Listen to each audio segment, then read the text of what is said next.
Yo, what's going on, Time Clan? It is your boy King Tynex here, back with another video, and this video is very special because, well, this is the 3K special, people. So you guys already know what's going to be the deal.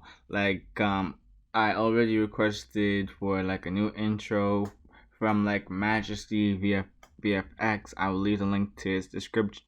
I will leave the link to his channel in the description, like once the intro is made, and I'll basically be plugging that for like whenever I make a movie out of this what if, basically like putting all of the parts together and all that.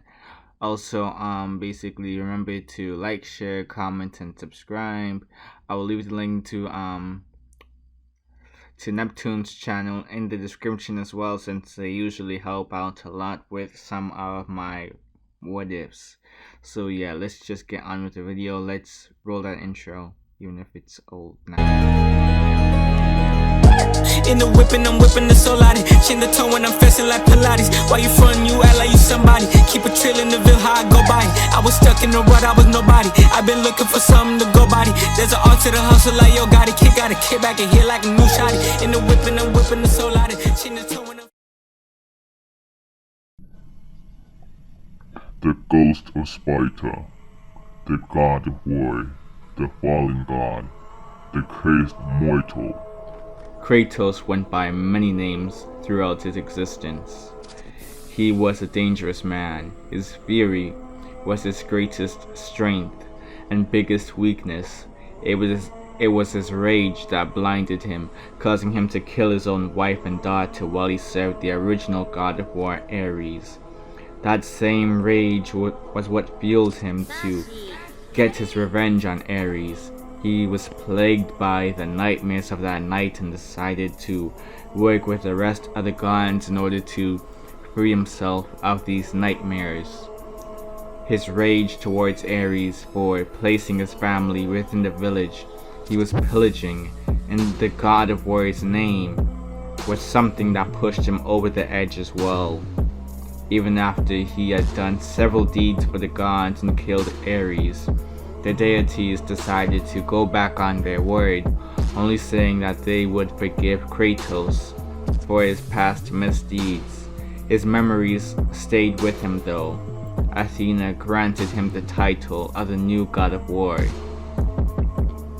But even then, Kratos decided to spite the gods by going against everything they were known for, mainly getting involved in human affairs. His own father, Zeus, ended up killing Kratos, but even death couldn't hold him down. He was able to cheat death several times and get revenge on his assailants. By the time Kratos was able to get his revenge, he ended up killing most of the divine beings of Greece and made his way to Norway in order to live, since he could no longer truly die. He met a beautiful giant by the name of Faye and ended up having a son with her. She unfortunately died though, and Kratos was left to raise Atreus by himself. Over the years, Atreus would find out about his divine heritage and begin to become consumed by it. Kratos tried to restrain his son several times, hoping to stop the boy from walking down the same path as him. Unfortunately, Kratos failed and his son was the one to take his life. There was one issue though. Kratos couldn't truly die, but his son casted a spell on his soul. It would stop Kratos from simply healing from his wounds and awakening back in his body. Atreus would have never expected for Kratos to find a new body though. Issei was the name of Kratos' new body. They were only 6 years old at the time, so Kratos had to adjust to his new circumstances. Not only that, but dealing with a personality conflict. If it was a newborn baby, Kratos would have had no issue adapting on the spiritual side, but this one seemed to have already developed enough to become aware of their own being. It took a couple of years, but Kratos did manage to completely fuse with the soul of this kid. His mother of this realm was pretty much nothing to write home about. Not even his father was all that interesting. They both bored Kratos, and what was this school they mentioned so much?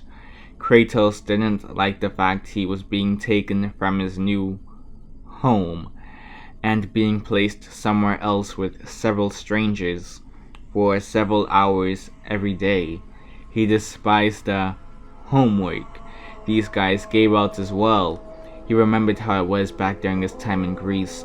They would usually be fighting armies at the age of 9 or be discarded as complete rubbish. He didn't understand much about this realm, but he eventually began to get the hang of all their teachings. That didn't mean he liked talking to others though.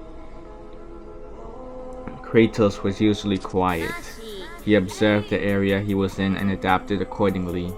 He was a stoic individual in many people's books, but as long as no one approached him and gave him any problems, he would leave them alone as well. Issei was considered to be the quiet kid of the classroom for the most part. Kratos remembered how Atreus decided to put an end to him and realized there was a good chance he was still alive. If that were the case, Kratos would need to train. He would need to train even harder than he had ever before if he wanted to ever put a stop to his son and whatever other powerful beings were out there. Kratos pushed his body to the absolute limit every single day once he turned 12 years old. He felt his strength slowly coming back to him over the first couple of years, but he needed more power. He was hoping that the training would speed up the process. Every day Kratos went above and beyond when it came on to even the simplest of exercises. In only 2 years he had changed this body's appearance from that of a slightly above average fit kid to that of a true Spartan. He still felt weak, even if he could probably take down the kids within whichever school he attended. Heck, he could probably fight an army and still end up making his way through with just a few scratches on him that were in the process of healing. Kratos wanted his blades though. They were what grounded him after all. Every day he looked at those blades in his past life, he would always be reminded of the home he could never go back to, the home he let be destroyed through his own selfish desires. Issei was his name now though, and he had to focus on the present. He could probably reattain the Blades of Chaos on a later date. It perhaps had something to do with strength and power anyway. Kratos ended up enrolling into this weird school, Kuo Academy, one day. Well, it was more like his parents registered him into that school, hoping that he'd make friends for once there, since he seemed to be the loner type, and he had an almost unhealthy obsession with training in their eyes.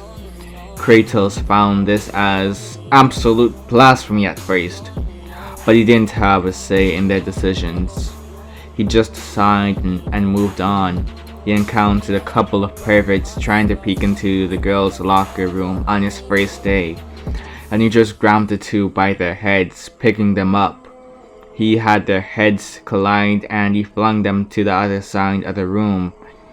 They were wasting their time simply staring at women after all.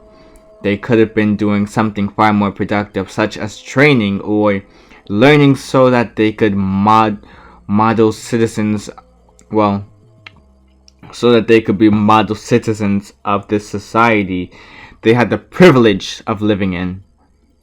Kratos felt that there was something off about this school the more days he attended the place. He felt distorted presences throughout the premises. He couldn't pinpoint where though, until one day he ended up bumping into a boy with blonde hair. He went by the name Kiba, and he was apparently the knight of this school. Whatever that meant was none of his business, but there was something strange about this kid. They emitted a dark, ominous aura. It seemed like that of the gods, but tainted. He needed to find out why. He wasn't about to approach the boy and straight up ask him why his aura felt so different from the rest of the children there, who knew well enough from these last few years of exposure to how they interacted that this Kiba kid wouldn't take so kindly to hearing a question like that. Kratos didn't realize that Kiba was thinking a similar thing. He didn't know why, but that Issei kid gave Kiba some very weird vibes. When he bumped into him, he felt a powerful presence behind that shoulder bump. It was unusual. He couldn't explain why, but he figured it would be good to keep a closer eye on this Issei guy. He even told Rias about the interaction, and she admitted to finding his presence to be a bit odd as well. It wasn't like that of other devils though, so that couldn't be it. She'd dealt with fallen angels before as well, and none of them gave off a magical presence like Issei. Was he an angel in disguise, or something even grander? Maybe a half-breed or a magician? She wasn't exactly sure. When they saw him being approached by a black-haired girl one day, they immediately knew this was a fallen angel. This girl was bad news as soon as they saw her. She definitely had some malicious intentions, so Rias made sure to slip some sort of tracking device for her to come rescue Issei. He was unusually strong after all, whether it be from a sacred gear or something else. Rias just had to know. She refused to just let Issei die without knowing what made the boy so special. When she formed a magical circle and arrived at the point in time where she would have expected for Issei to be bleeding out, she saw a completely different scene from what she expected. In place of Issei was a crow with her wings chopped off. Her wounds were cauterized though. What was the deal with that? She looked over to see Issei, but he was pure white for some reason, and he was holding two blades in his hands with chains wrapped around his arms. They seemed to be connected to the blades. He was breathing heavily with rage in his eyes. What did she miss here? What the heck was Issei? His presence was suffocating now. It was so intense that it made Rias' legs begin to buckle. Are you with her? Issei asked. Rias shook her head no and began to explain that she was aware of the fact the girl Issei met today was a fallen angel. She didn't know for sure if the girl would harm Issei though, so she tried to keep a close eye on him throughout school that day and was even willing to transport herself to this location since she assumed that crow over there probably would have injured him severely. She could heal him, but it didn't appear that was needed. Not for Issei anyway. Issei thought about what Ria said for a second. So, you were stalking me? Not necessarily. Define the definition of stalking. Okay, fine. I was stalking you, but it was for a good reason. So you decided to stalk me until something went wrong and only then stepped in rather than confronting the situation from the very moment you saw this fallen angel. Is that what I'm hearing? Yes. Rias whispered. Rias was looking down at the ground now. She could feel the murderous intent of this guy.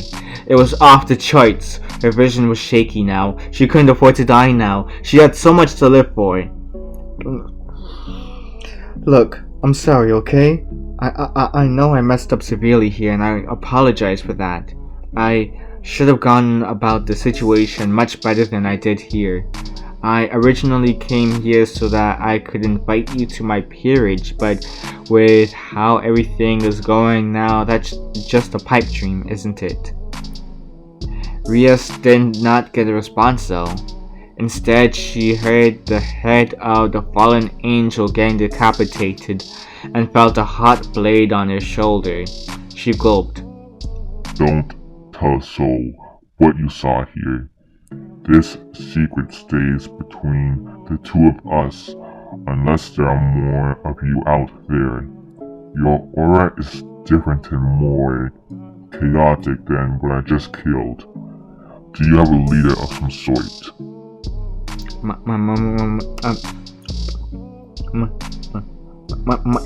brother, Sex, Lucifer.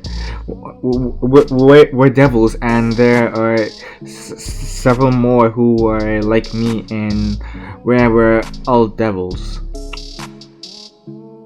Take me to him. And that is all for right now. Titan Clan, it is your boy King Next signing out. This was just the beginning to the 3K special. Well, this was just the beginning to what if Issei was Kratos. It is your boy King Next signing out. Peace.